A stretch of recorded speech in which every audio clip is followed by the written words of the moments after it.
इस वीडियो में हम इटिनरी से रिलेटेड 10 इंपॉर्टेंट सेंटेंस जानेंगे और वीडियो के लास्ट में एक छोटा सा टेस्ट भी है। इटिनरी का मतलब होता है यात्रा कार्यक्रम या यात्रा की योजना।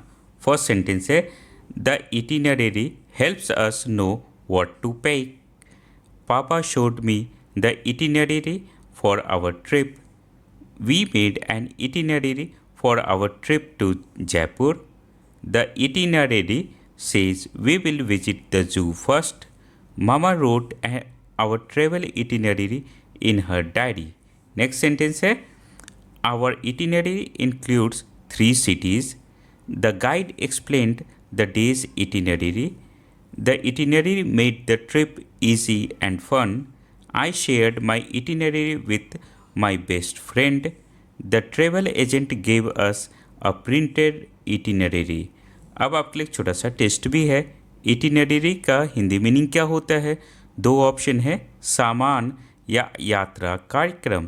सही आंसर वीडियो के कमेंट सेक्शन में बताना है।